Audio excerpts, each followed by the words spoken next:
बिस्मिल्लाहिर्रहमानिर्रहीम। अस्सलाम वालेकुम। मेरा नाम मुनीफ फारूक है और आप देख रहे हैं Munif Farooq official YouTube channel. आप सबकी मोहब्बतों का बहुत शुक्रिया। आज की जो ताज़ा तरीन और अहम डेवलपमेंट्स हैं ज़रा वो आपके सामने रख लेते हैं। एक तो जो साइफर वाला केस है उसके अंदर असद मजीद खान की टेस्टिमनी, उसके अंदर एग्जैक्टली उन्होंने कहा क्या है वो आपके सामने रखेंगे। सबसे इंपॉर्टेंट बात, मियाँ नवाज शरीफ के लिए 19 अक्टूबर का दिन क्यों अहम है। आज मियाँ नवाज शरीफ के लिए वापसी का रास्ता हमवार इस तरह से हुआ है कि तोशाखाना रेफरेंस, जिसके अंदर अभी रेफरेंस है, सज़ा नहीं हुई, उसमें भी उनके जो एहतसाब अदालत है उसने वारंट गिरफ्तारी, जो दायमी वारंट गिरफ्तारी थे, उनको मुअत्तल किया है और उनको 24 अक्टूबर तक पेश होने का वक्त दिया है। इस्लामाबाद हाई कोर्ट में एवनफील्ड रेफरेंस और अल अजीज़िया रेफरेंस, जिनमें उनको सज़ा हो चुकी है, उसके अंदर भी वो मतलूब थे, उसके अंदर भी इस्लामाबाद हाई कोर्ट ने उन्हें रिलीफ दे दी है। लेकिन इससे आपको क्या अंदाज़ा होता है, इससे मुल्क का सियासी मंजरनामा आज की तारीख में क्या लिख रहा है और इससे क्या ज़ाहिर होता है कि आने वाला वक्त कैसा होगा। लेकिन एक सबसे बड़ा मसला इस वक्त पाकिस्तान के मुख्तदर हलकों के लिए मौजूद है और वो है कि ये जो जमात पाकिस्तान मुस्लिम लीग नून है, जो कि 2022 अप्रैल से पहले बड़ी एंट्रेंच्ड थी, बड़ी मजबूत थी, आज उसकी ग्राउंड पर सिचुएशन क्या है, उसके ग्राउंड पर हालात क्या है। मुस्लिम लीग नून ने जो जारी किए हैं, सबसे पहले मैं आपको बताऊं, वो सोशल मीडिया पैगामात, इस तरह के एडवर्ट्स जारी किए हैं, उनका इम्पैक्ट होगा लोगों के ऊपर, नहीं होगा। उसमें एक यंग जनरेशन को भी दिखाया गया है, उसमें एक वालिद और बाप के वालिद और बेटे का मुकालमा भी दिखाया गया है मियाँ नवाज शरीफ की वापसी के हवाले से। लोग इससे टेम्प्ट होंगे, नहीं होंगे, उसके ऊपर मेरा तज्जिया मैं आपके सामने रखूंगा। मेरा ओपिनियन है, आप उसे डिसएग्री कर सकते हैं। लेकिन सबसे बड़ी और सबसे अहम खबर, आज एहतसाब अदालत ने जो तोशाखाना रेफरेंस है मियाँ नवाज शरीफ के खिलाफ, उसमें वारंट मुअत्तली की, चले कर दिया। वहां पर भी नैब ने कहा कि उनकी गिरफ्तारी मतलूब नहीं और वो सरेंडर होने आ रहे हैं, तो जी आप दे दें। वहां पर अदालत ने महफूज फैसला किया, दे दिया। अब यहाँ इस्लामाबाद हाई कोर्ट में मियाँ गुल हसन औरंगजेब साहब और चीफ जस्टिस साहब अमर फारूक साहब की सरबराही में बेंच था। दिलचस्प बात यह है कि नैब ने कंसेंट लेटर दिया है आज इस पूरे मामले के अंदर। कंसेंट लेटर होता है कि नैब लिख कर नहीं, वर्बल नहीं, लिख कर बताता है, डीजी नैब के साइन होते हैं, डीजी नैब रावलपिंडी के, कि जी हमें, या डीजी नैब इस्लामाबाद के जी, कि हमें मतलूब नहीं है इनकी गिरफ्तारी आज, यानी हम ये अलाउ कर रहे हैं कि ये वापस आके अगर सरेंडर करना चाह रहे हैं तो इन्हें सरेंडर करने दिया जाए। क्योंकि मैंने पहले भी कहा था आपको, मिसालें मौजूद है, लेकिन जो कंसेंट ऑर्डर है नैब की जानिब से, ये एक ऐसी चीज़ है जो कि जाहिर करती है कि स्पेस क्रिएट की गई है और माहौल बनाया गया है मियाँ नवाज शरीफ के लिए। माहौल बन गया। अब 24 अक्टूबर तक उनके पास गुंजाइश है, उनके पास एक वैक्यूम है। वो शायद अब इस्लामाबाद लैंड करें या ना करें, ये उनके ऊपर है। लेकिन अगर करेंगे भी तो शायद थोड़ी सी देर के लिए, फिर अल्टीमेटली उन्होंने लाहौर जाना है और वो लाहौर को रात 8 बजे बताया जा रहा है 21 अक्टूबर में को अपने जलसे से खिताब करेंगे, कौम से खिताब करेंगे। मुस्लिम लीग नून की हालत इस वक्त सियासी तौर पर क्या है? देखिए, जो सियासी नाकदीन है, वो उनके मुखालफीन, वो तो अपनी जगह बातें करते रहते हैं, लेकिन फैक्ट ये है कि पाकिस्तान मुस्लिम लीग नून के जो कोर ग्रुप है, उनको इस बात का अंदाज़ा है, और शायद मियाँ नवाज शरीफ साहब से ज़्यादा अंदाज़ा है कि जो पिछली हुकूमत गई है वो मुस्लिम लीग नून का बट्ठा गोल कर गई है। यानी पीडीएम की हुकूमत, जिसमें शहबाज शरीफ साहब वज़ीर-ए-आज़म थे, बेशक लोगों को जो मर्ज़ी कहते रहे, लोगों के अंदर वो मकबूलियत मुस्लिम लीग नून की अब नहीं है जो पहले थी। लिहाजा मैं पहले भी कहता रहा हूँ, अब भी आपको कह रहा हूँ कि जो अब कैंपेन्स बनाई गई हैं, ये आपको नज़र आ रही होगी, सोशल मीडिया कैंपेन है। अब इसके अंदर देखा गया है, एक तरफ ये एक तो तराना भी लॉन्च किया गया है कि एक बार फिर ये तराना लॉन्च करने का आइडिया पीएमएलएन का था कि लोगों को इससे बताया जाएगा कि पहले बहुत हालात अच्छे थे, अब दोबारा बहार आएगी जब मियाँ साहब तशरीफ़ लाएंगे। फिर ये बेटे और बाप का मुकालमा दिखाया गया है। फिर ये यंगस्टर्स बैठे हुए हैं, प्रोफेशनल्स, उनका आपस में मुकालमा दिखाया गया है कि मियाँ साहब के जलसे में जा रहा हूँ, मियाँ साहब के जलसे में जा रहा हूँ। क्या पाकिस्तान के अवाम को ये चीज़ें अच्छी लगती हैं? क्या वो इससे टेम्प्ट होते हैं, इनकरेज होते हैं और उनको लगेगा कि मियाँ नवाज शरीफ साहब वापस आ सकते हैं या कुछ उनका स्पेस उनके लिए क्रिएट हो सकती है? This is very important.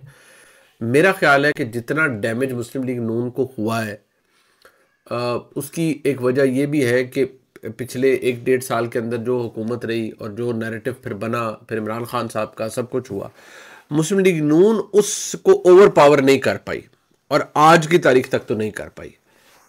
जो जोर लगाया जा रहा है, आपने देख ही लिया, कहीं मोटरसाइकिल, कहीं जन्नत का टिकट, मतलब what so on and so fourth, आप यू कैन इमेजिन कि क्या क्या हो रहा है।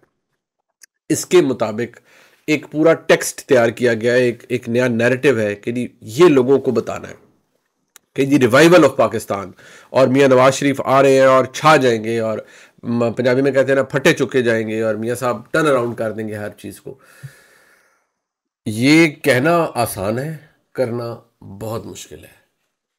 आप जो कि पाकिस्तान के अवाम हैं, आप पाकिस्तान के अंदर मौजूद हैं, बहुत से लोग मेरे मुस्लिम लीग नून के जो हमारे दोस्त हैं, देखिए हैसियत साफ़ी आप हर एक से मिलते हैं, वो कई इस बात से नाराज़ भी होते हैं, नाला भी होते हैं कि यार आप बड़ी ना मायूसी की बातें कर रहे होते हैं और आपको लगता है कि PMLN ख़त्म होगी। देखिए मुझे, मेरे लगने से कुछ नहीं होता भाई। मैं तो आम जगहों पर फिरता हूँ, देहाती बैकग्राउंड है, अपने गांव भी जाता हूँ, जो मेरे जिस हल्के में मेरा गांव है, मैं वहाँ भी जाता हूँ, लोगों में जाता हूँ। जब मैं वहाँ महसूस करता हूँ कि लोगों में एक रिजेंटमेंट है और लोगों में प्रॉब्लम है, जो इमरान खान ने लोगों को एक लॉलीपॉप बना के बेचा और वो जो सारा नैरेटिव दिया, उससे बहुत से लोग अभी तक उसको सच मान के बैठे हुए हैं। गो के उसकी हकीकत क्या है वो हमारे सामने है कि वो एक झूठ था, झूठ है और वो झूठ रहेगा। लेकिन इमरान खान को किसी ने इक़्तिदार में, वो अपने लिए खुद इतना बड़ा बेड़ा गर्क अपना कर गए हैं, उनको कोई आने नहीं देगा। गैब के इल्म तो सिर्फ अल्लाह ताला की ज़ात को है। ये सब कुछ हो जाएगा, लेकिन आगे क्या होगा? आगे ये होगा कि मियाँ नवाज शरीफ आएंगे, क्या उनके लिए, जहां ये उनकी जमात कई हलकों में 1.5-2 लाख वोट लेती थी, PMLN खासतौर पे गुजरांवाला बेल्ट और सेंट्रल पंजाब के अंदर बड़े तगड़े वोट लेते थे।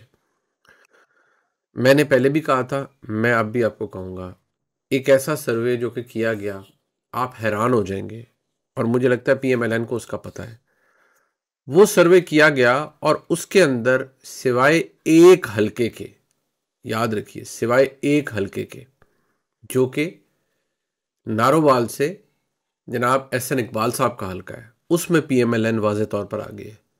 ये सर्वे अब से 4 से 5 महीने पहले, 4 एक महीने पहले मौजूद था। Documented but not reported. जो मैंने पहले भी एक सर्वे का जिक्र किया था, वो भी डॉक्यूमेंटेड नॉट रिपोर्टेड। इसके अंदर भी PMLN पीछे थी PTI से, और बाकी जो जमातें थी वो पीछे थी। सिर्फ SN इकबाल साहब का हलका था जिसमें वो आगे थे। आज क्या हालात है? आज क्या फ़र्क पड़ा है? क्या लाहौर में PMLN को ये वोट मिलेगा? क्या लाहौर के अंदर लाहौर के जो अवाम जो PMLN को बहुत तगड़ा रिस्पांस देते रहे हैं, वो देंगे या नहीं देंगे? ये एक तो टेस्टमेंट आपको मीनार पाकिस्तान पे नज़र आएगा। फिर इंतखाबात वाले दिन, इंतखाबात में क्या मुस्लिम लीग नून अभी भी as a symbol of development, as a symbol of revival, as a symbol of prosperity जाएगी, या डैमेज कंट्रोल के लिए जाएगी? मियाँ नवाज शरीफ साहब से जब मैं आपको बताया, मैं आपको दोबारा कह रहा हूँ कि मैं जब उनसे मिला, एक चीज़ जो मुझे, जिस बात का मुझे एहसास हुआ कि मियाँ साहब को खुद नहीं अभी तक पता था उस वक्त तक कि अवाम को कहना क्या है, उनको बताना क्या है। क्योंकि वो जो पुरानी दास्तानें हैं वो तो पुरानी हो चुकी हैं, लेकिन अब क्योंकि मियाँ साहब के लिए रास्ता साफ हो रहा है तो वो वापस आए। लेकिन पाकिस्तान के अवाम क्या कनेक्ट कर पाएंगे उनसे? किया, बेशुमार वोट दिए, 2013 में उन्हें 2/3 मेजोरिटी दे दी, 1997 में के इलेक्शन में उन्हें 2/3 मेजोरिटी मिली, बड़ा तगड़ा उन्होंने इलेक्शन जीते, भारी मैंडेट के साथ आए। क्या अब कुछ सिंपल मेजोरिटी उन्हें मिल पाएगी 2/3 की? तो चले, मुझे नहीं पता, लेकिन क्या 2/3, अगर 2/3 उन्होंने लेनी है तो वो कैसे लेनी है? किसी की मदद से लेनी है या खुद लेनी है? अगर खुद लेनी है तो फिर वो मुमकिन आपको होती भी नज़र आ रही है? आज की तारीख तक मुझे नहीं नज़र आ रही। हो सकता है, मैं ग्राउंड रियलिटीज़ हैं, मैं हैसियत साफ़ी देखता हूँ, कुछ दिनों बाद वो तब्दील हो जाए, लेकिन आज की तारीख तक नहीं। लेकिन सिस्टम, हालात उनके लिए काम कर रहे हैं, रास्ता बना रहे हैं, और वो रास्ता बन गया।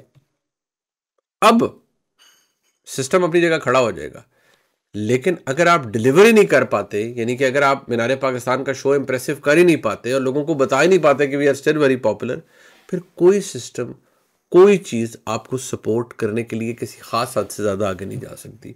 ये मेरी असेसमेंट है, और इसके अंदर एक माजी की मिसाल है, वो है 2014 का धरना इमरान खान का।